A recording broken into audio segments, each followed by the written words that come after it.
24 years ago today, Kathleen and I, with our 3 kids, drove from Paragould, Arkansas, all the way to Montgomery, Alabama, in order for me to graduate that evening. We pulled into the parking lot, and it was about 4:30, 4:35, and graduation was at 5:30. I needed to get my cap and gown as quickly as I could and get changed and get in line. We pull up in the parking lot, and one of my professors meets me right in the parking lot. He says, "Vic, I need to talk to you." Ugh, are you kidding? I had just taken comprehensives the week before, and I just knew he's going to say, "Vic, we may let you walk, but you're going to have to take those comprehensives all over again." He pulls me into a room, and he says, "Vic, we just got a call from your mother, and your father has passed away." 24 years ago today, my dad died on a Friday afternoon. Our lesson's entitled, "What My Father, Jerald J. Eskew, Taught Me." That's my dad when he was good looking. That's my dad when he was in his early 20s. Couldn't find a good picture of him as he got older, but that's a good one when he was young. What my dad taught me. I want to begin by giving you just a little bit of background about my dad. He was born to Mose Fate and Virgie May Eskew, and I'm thankful that they don't name me after my grandparents and stuff. My grandfather's, or my great-grandfather's name was Mose. Notice that? His brother's name was Noah. We think that they really named them Noah and Moses, and somehow in the paperwork the S got dropped off of Mose. But his name was Mose Fate Eskew. My father had one brother. His name is Jerald Eskew, and he's still alive today. And he lives in Millington, Tennessee. He's in his upper 70s right now. My dad grew up on a farm in Friendship, Tennessee. Friendship's located between Memphis and between Jackson, Tennessee, about 60 or 70 miles out of Memphis. It was a small farm. They raised corn, they raised cotton, they raised some cows, some pigs, some chickens, and had a couple of mules to go with it. My dad's parents oftentimes were nothing more than sharecroppers. In other words, they were provided a house on land to live, were given a small stipend in order to help another farmer with their land and with their crops. So they weren't a wealthy family by any means whatsoever. My dad graduated from high school, but he never attended a college or a university. My father spent 2 years in the Navy and got out. His father died right before my mother and father were married. My dad was about 22. His dad was only 58 years old, died of a heart attack. My father was a journeyman electrician, and he also had his heating and cooling license. So he was, as far as having the ability to make a living, very talented in those areas to do that. He was married to my mom for about 49 years and died June 20th, 1997, at the age of 61 years old. A young man, wasn't he? My dad had some foods that he liked. Kind of interesting foods. Bologna sandwiches. That was big in his life. Spam. And it could be raw or cooked. Didn't matter. Vienna sausage. We took a lot of those on our camping trips. He did at least drain the juice before we ate the Vienna sausage. He loved sardines. He'd open up that can and he'd start crunching them nasty things up. Stunk up the whole house. Put a little mustard in there. put them on crackers, and then he'd look at it and say, "Want some?" Are you kidding? He loved potted meat. Good old potted meat. He liked pig brains too. He'd put those in his scrambled eggs and eat those. And he loved some good old chicken livers. Now you know why he died at 61. No, that's not really the case. That's not why he died. My dad also had some words that he just loved to talk about. One of them was antiques. He never said antiques. He always said antiques. He said, "There's an antique store." You wonder what in the world he's talking about. My dad loved the word echelon. And he talked about all those people who were in the upper echelon. And one day he hoped to be in the echelon. If my dad ever got a hold of a word, he wore it out. You go, "Oh, Dad, leave echelon alone." And then he loved Barbara Walters. Not because that was her name, but because he loved to call her Barbara Wawa. So there's some stuff about my dad. My dad was fun, but he taught me a lot. And I want to talk about those in the remaining part of this lesson. Several lessons that my dad taught me. One of them was this, folks: do not compromise the truth. My dad left home. He went into the military for 2 years. He gets out. He meets my mom. And they then get married. And at that particular point in his life, my dad is not a faithful Christian. My mother was a Methodist. They married and they began to attend the Methodist church right around the corner, Aldersgate Methodist Church. I can still remember going a few times to that church. But over the course of time, my dad told my mom, "I cannot tolerate this teaching. I cannot tolerate this doctrine. I cannot tolerate this manner in which they worship." So they compromised some and they went to a Christian church. And they spent 2 or 3 years at the Christian church, and after a couple of years there, my dad went to my mom and he says, "I still know that this is not the way that I'm supposed to be worshiping. This is not the way that God intended. The instrumental music is not supposed to be added to worship." He finally convinced my mother, and at about the age of 7 or 8 years old, me, not them, we began to attend the Knight Arnold Church of Christ in Memphis, Tennessee. And it is in that congregation where I grew up, and it is the home of the Memphis School of Preaching, from which I graduated in 1982. Folks, the Bible teaches us plainly that you do not compromise truth. The writer of Proverbs says, "Buy the truth and sell it not," and wisdom, instruction, and understanding. My friends, you and I need to stand firmly upon the truth of God's Word. And we do not compromise it even in our relationships, even within our marital relationships. It makes no difference. Truth is truth. Secondly, my dad taught me contentment. My mom and dad moved from a little place called New Bern, Tennessee, where I was born, to Memphis when I was about 6 months old. They lived in an apartment for a couple of months and they got run out. And the reason that they got ran out is because of a crying baby. I was the only one born then. So I ran them out of their first apartment. They went and they bought a house. It was about 1,200 square feet. 2-bedroom, 1 bath. $8,500. When all the kids were born, we all were put in the same bedroom. Vic on the top bunk, Eric on the bottom bunk, my sister in her own bed off to the side over there. And folks, that's the way we lived for years and years and years. Finally, my sister, she grows up and she's about to enter into her teen years, and Mom and Dad says, "It's time for that girl to come out of that room." So they add 2 bedrooms to the house. They make it about a 1,500 square foot house. No second bathroom, just one. I don't know why.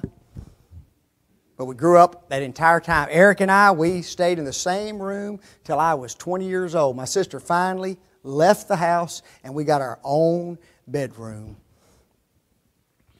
When we were in our teens, we constantly went to Dad and said, Dad, let's move from this house. We watched all of our friends, and guess what they were doing? Their parents were making some money, and they were going into bigger houses, nicer homes, and as we would drive through neighborhoods, we'd see one for sale. Let's go in and stop, and let's look at that one. And we just pestered my dad constantly. Let's move. Let's get to a bigger house. And every time his answer was the same. No. Several reasons. Number one, this house is paid for. Number two, this house is centrally located to all schools. That's the reason they picked it out. Willow Oaks Elementary, Colonial Junior High, Overton High School, all within walking distance of our house. There was all the conveniences surrounding our house that we needed. You didn't have to go hardly anywhere to get somewhere. And my dad said this, we don't need a bigger house. This house is sufficient. See, my dad was content with that house. My dad would buy a car and he'd drive a car till the wheels fell off. I didn't learn that lesson. I think I've had about 20 cars since we've been married. But he'd just drive the wheels off a car. Drive it till you couldn't drive it anymore. Why? He was content with what he bought. Folks, does the Bible not teach us contentment? But godliness with what? Contentment is great gain. For we brought nothing into this world, and it is certain that we will carry nothing out. And having food and raiment, let us be therewith content. Wouldn't it be wonderful if all of us could just be content with exactly what we have at any given time? My dad was, I'll guarantee you that. A third lesson he taught me was humility. My dad was a talented man in his field, a journeyman electrician, heating and cooling license. And folks, he was good at what he did. But my dad never wanted any spotlight put on him. He never wanted in management positions. He didn't want to excel in high places even within the church, but he would do everything he possibly can for the church. If they had a air unit go out, Dad would go fix it. If they needed something wired, Dad would go wire it. He didn't want it announced in the bulletin. He didn't want it announced from the pulpit. He never wanted his name announced for anything that he ever did. Dad was just a humble guy. He hated the politics that are played in so many places. He couldn't stand this idea of you scratch my back and I'll scratch yours. He couldn't stand this idea of individuals out of their pride and arrogancy trying to rise to the top and lord it over other individuals. Dad just wasn't that kind of an individual. You see, Dad understood Proverbs 29:23. A man's pride shall what? Bring him low, but honor shall what? Uphold the humble in spirit. Dad was just a humble man upon the earth. Is this, take care.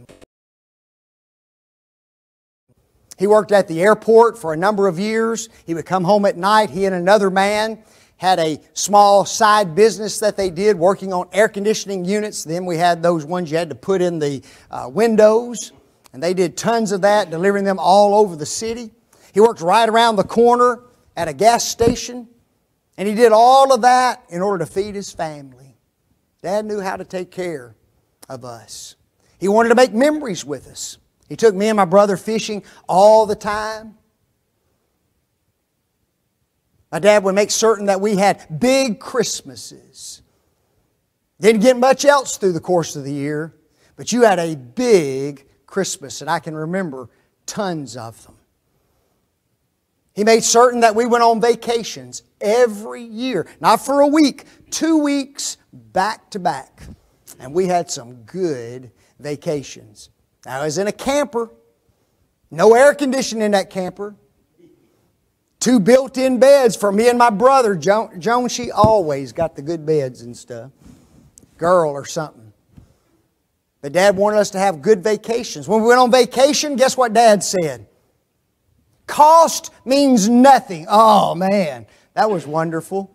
You ordered what you want at the restaurant. You got all the souvenirs you could almost take home with you. It was unbelievable. But those were the only 2 weeks. After that, it all ended. But Dad wanted to take care of his family. And my father made certain that we were in church Sunday morning, Sunday night, Wednesday night. You see, Dad understood Ephesians 6:4, and you fathers, provoke not your children to wrath, but bring them up in the nurture and admonition of the Lord. That's important. Folks, you can teach your children a lot of things about the world, can you not? Important things. But if you don't teach them about being a Christian, if you don't teach them about morality and living the Christian life, what good is their life? It only is good for the here and now, isn't it? But my dad also taught us 1 Timothy 5:8. If any man provide not for his own, especially of those of his own house, he hath denied the faith and is worse than an infidel. You take care of your family. You do not rely on somebody else. You be as independent as you possibly can, and you do everything that's needed to make certain there's food on the table. My dad was a disciplinarian as well. He made certain we behaved. And he taught us, guess when? Not when we got to be teenagers. He taught us we was little bitty fellas. Folks, when we got to be older folks, I can't hardly remember a time that my dad spanked me. Because he did all of that when I was little bitty. But I do remember this. At 16 years old, I was in my room and I struck a match and blew it out and the smoke went everywhere. And I had the door closed and my brother was in there. And my brother just thought that was pretty cool. He said, let me do it. And I said, no, we can't do this. I said, we can't do another one. My brother said, if you don't do it, I'm going to go tell Dad. So he struck the match, blew it out, smoke went everywhere. We hid the matches underneath the crayons. My mother walks in. Smells like smoke in here. No, there's no smoke in here. Smells like smoke in here. Finally, we tell her, yep, we lit some matches. And boy, my dad, he blew a gasket. That was my 16th birthday. We were all dressed, just about to go to my grandmother's. And he hit me so hard that I slid from one end of the hall all the way to the other end of the hall.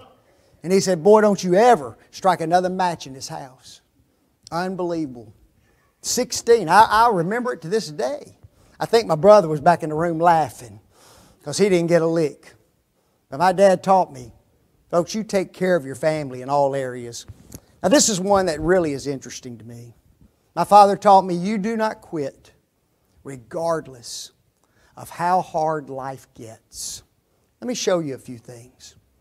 One of the reasons my dad was so strict with matches and fires is because when he was a small child, his family home burned to the ground and they lost everything except the clothes on their back. So he knew how dangerous fire is. And he didn't want to see another home lost. And that's why he was so angry with me for striking that match. He lost his father when he was 22 years old at the age of 58. When my dad was in his 20s, he had an ulcer erupt in his stomach. He had to be rushed to the hospital in order to take care of that. And he was in the hospital for about 10 days due to that eruption of that ulcer.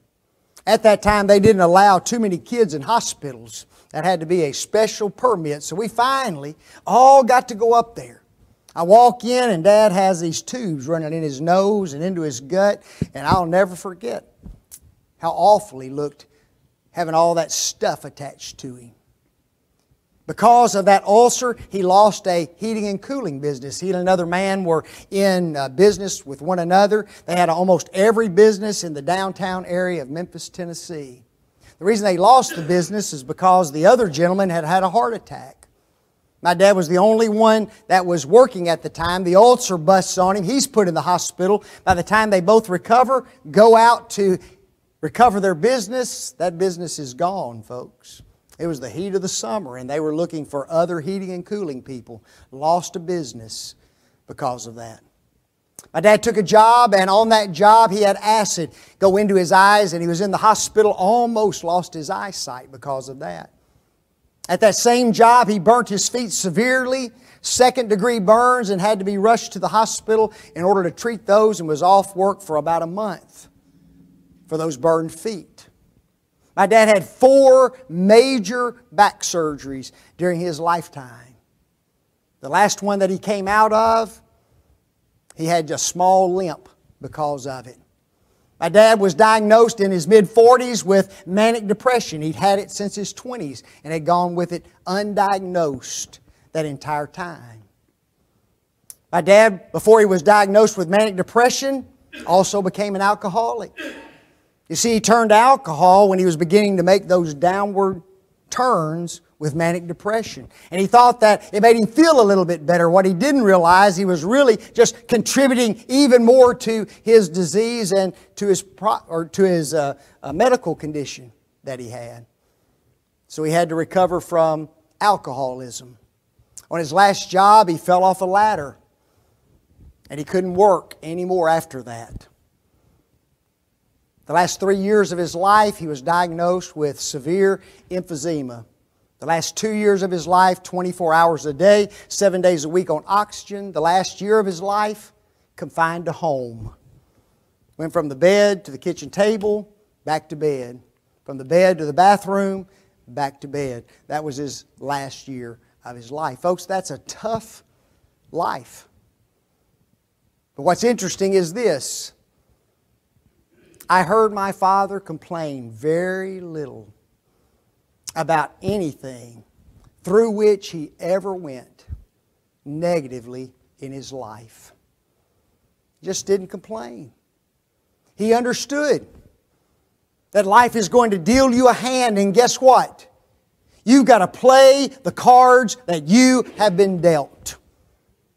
Life is not always fair. Life is not always equal. Life is not going to be the same for every individual. Some are going to have it good, some are going to have it bad, some are going to have a mixture of both. My father understood that. When my father was diagnosed with emphysema, he did go through about a 6-month period of deep anger. He took that anger out on my mom, but he was really angry with himself. You see, it was time to retire. Mom and Dad loved to travel, and guess what? Every bit of that came to an end. And there was no traveling. Dad went nowhere after he was diagnosed with emphysema. Sad, isn't it? But most of the time, Dad didn't complain about his problems. Kind of reminds me of Job. Notice what he says, naked came I out of the womb, and naked shall I return thither. The Lord gave and the Lord taketh away. Blessed be the name of the Lord. Folks, we've got to have a proper attitude toward our struggles, toward our difficulties, toward whatever life throws our way. And we just have to have a mindset that I'm going to be faithful, dedicated to God, come what may, and I'm going to overcome regardless of what I have to face. Fortunately for me, I've had a wonderful life compared to the life that my father experienced. This next lesson is so big that I made this lesson its own point. There were many times that my dad said these words, "Do as I say, not as I do." What do you mean, Vic? Well, there's a big lesson I learned. You see, my dad was a smoker. He smoked 2 to 3 packs a day for almost the entirety of his life. My dad had 3 tattoos on his body. He got those in the Navy. 2 on one arm, 1 on the other. 1 he had to keep hidden. It was so bad. And don't even ask me what was on it. It's just bad. My dad always said, "Don't get a tattoo. Do as I say, not as I do." My dad drank beer and alcohol, trying to compensate for his manic depression. You know what he always told us? Don't drink beer, don't drink any alcohol. Here's another one. My dad worked with his hands. He worked with his back, doing the things that he did. And he always taught me and my brother, don't you dare work with your back, don't work with your hands. You make certain you work with your mind. Do as I say, not as I do. For me, every one of those lessons stuck. I didn't smoke cigarettes, I think one, my entire life growing up as a teenager. I got 0 tattoos. I drank a little bit in high school, not very much, very little. It's nasty, it's gross, it's expensive, takes your mind away. Who wants that mess? Not me. And guess what? I love that one, don't work with your back and hands, work with your mind. I got that in real good. I'm a preacher. You know what they say about preachers? But folks, here's something. That is not the best way to teach, is it? Not at all. The best way for a parent to teach is to teach by setting a positive example of how it ought to be done. Isn't that what Paul told the churches? He says this, be ye followers of me, even as I also am of Christ Jesus. We shouldn't walk around as Christians looking at other individuals and saying, hey, you do as I say, not as I do. That's pretty pharisaical. Because that's exactly what they did according to Matthew 23, 1 through 4. You and I need to be positive examples for others to follow, because you see, sometimes individuals will see a negative example and they'll say, well, why is he telling me not to do exactly what he is doing? My dad taught me a lot of other lessons too, folks, that I don't have the time to talk about. How's this one? If you're going to do something, you do it right. And my dad did it right. I'll guarantee you. If you ever got my dad to do a job for you, you could bank on it that it was up to snuff. No doubt about that. Secondly, pay attention to the details. How about this one? Everything has a place. And that led to this one. You put everything back where you found it. My dad had a detached garage that was his office. He had all of his tools in there, all lined up on the wall, all the bolts, nuts, and everything in these little boxes everywhere. And if one tool were gone, he knew it. Hammer, screwdriver, wrench, bolt, it didn't matter what it was. You not put that thing up, he'd come in that afternoon, where's my hammer? What'd you do with my hammer? Who's got my hammer? Oh, have to go out in the yard, find his hammer, bring it back in. Guess what? Boy, put it where it goes. It's okay to take it. You put everything back where you found it. But here's one that I really think we all need to focus on. And young people, listen to me. All behavior has consequences. My dad grew up in a world wherein almost everybody smoked. My dad started smoking at about 8, 9, 10 years old. My grandparents would go somewhere. My great aunt would come over to babysit. She'd dip snuff. And my dad and his brother would smoke while she's gone. Can you imagine? You know, now we give them a tablet. Back then they gave them a cigarette. Aren't you glad we got tablets? I just told you, folks, he smoked 2 or 3 packs a day. We're talking 40 to 60 cigarettes a day, every day of his life. From the time he was 10 to the time he was in his mid-50s, he smoked that many cigarettes. He tried on more than one occasion to quit, but his body was addicted to nicotine physically and mentally. You know when he wanted one the worst? Right after he got through eating. He said, boy, a cigarette sure would taste good right now. Even when he was trying to stop it. He tried to stop probably 5 or 6 times and just could not. He contracted emphysema. because he smoked. I see people smoking, young people smoking. I just want to roll down my window and I just want to look at them and say, hey guys, don't smoke. One of these days, that will catch up with you. My dad died of emphysema, but he really died of a heart attack due to emphysema. He was in the home with a gentleman who was working in our house, and he fell over dead. Fortunately, that man was a firefighter who was working these part-time jobs. He went in and tried to revive my dad, but it couldn't be done.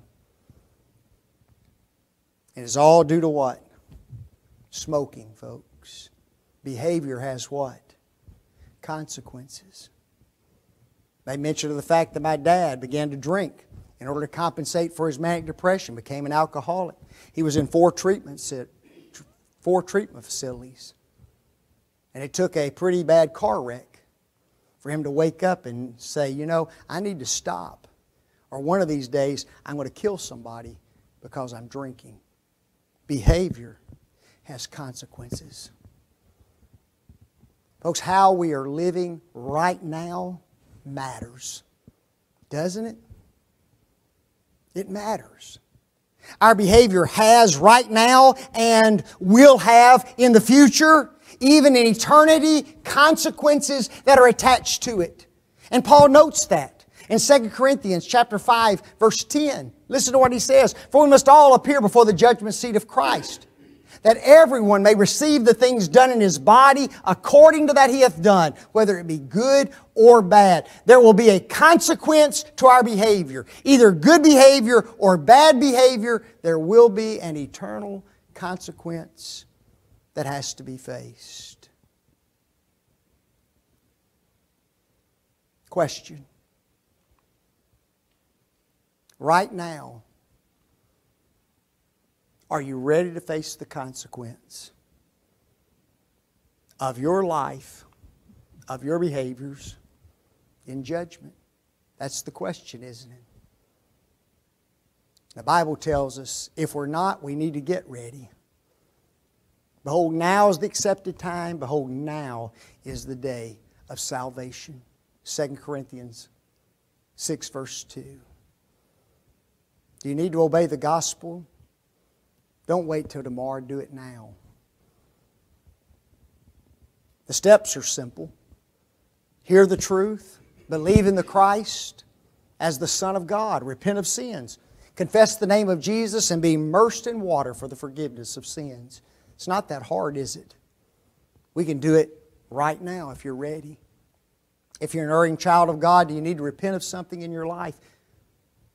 Confess that sin. Make it right with God. Folks, our behavior has consequences. My dad taught me that.